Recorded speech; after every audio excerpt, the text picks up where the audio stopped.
देखो हम सारा दिन बहुत बोलते हैं, न जाने अच्छी बुरी, घर की परिवार की बुराइयां भी करते हैं। कभी कभी इस बातचीत में हम भगवान को भी ले लेते हैं।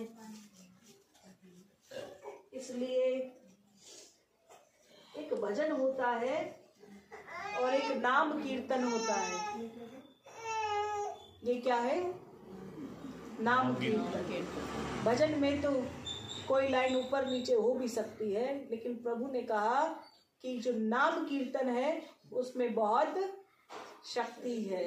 और हमें किस चीज की जरूरत है? हमें शक्ति की जरूरत है, क्योंकि हम एक पलंग से ऊपर खड़े नहीं हो सकते, पलंग से नीचे उतर नहीं सकते, रखा हुआ भोजन खा नहीं सकते जब तक माँ की अनुमति नहीं है।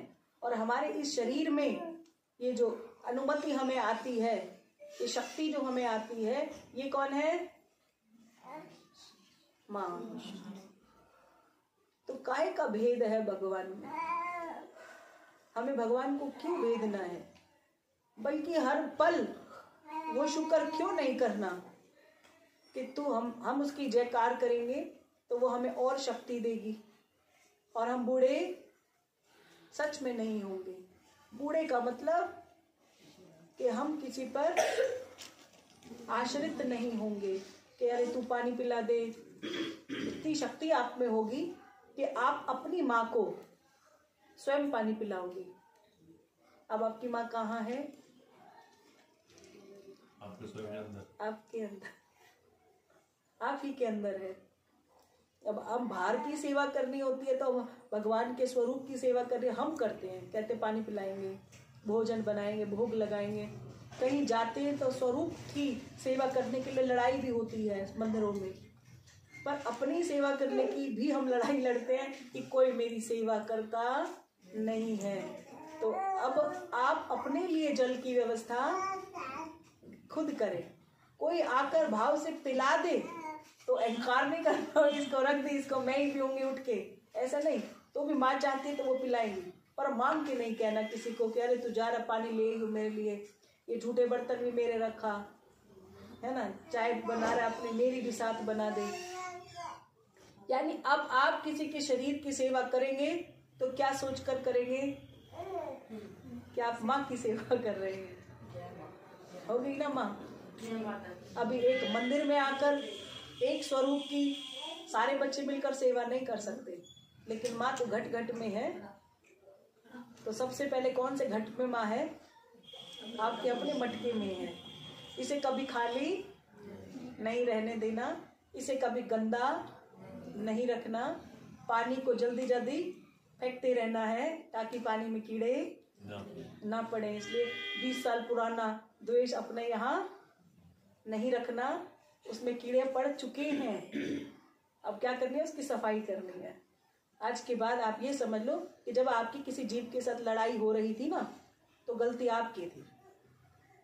अगर आपने स्वीकार कर लिया तो समझ लेना कि जो कीड़े आपके अंदर है आपने दवाई साथ साथ डाल दी है। और ये मात्र कहने से नहीं, क्योंकि मुझे मैंने तो सुनना ही नहीं है, सुनने वाली भी तुम्हारे साथ ही है। कि जब भी मेरे साथ कभी बुरा हुआ होगा ना तो ध्यान करना तुम भी उसमें कहीं ना कहीं शामिल जरूर हुए होंगे। अभी जिनके वो वाले कीड़े हैं जो तुम्हारे दुश्मन पार्टी वाले, जिसको तुम दुश्मन समझ रहे हो, अभी उनका समय नहीं आया कि वो अपनी सफाई अभी करें। यानी अभी वो परमात्मा के पास उनका रास्ता भी नहीं खुला।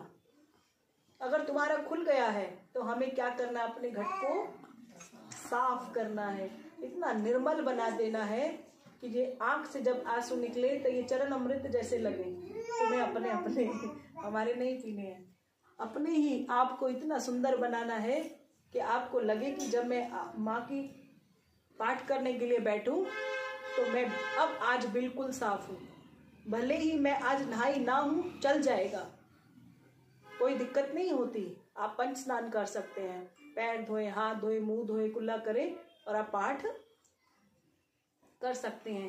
पाठ ना करने वाले का ये बहाना नहीं है कि अभी तक मैं नहाई नहीं। तो आप क्या करेंगे, पहले पाठ करेंगे बिना नहाए।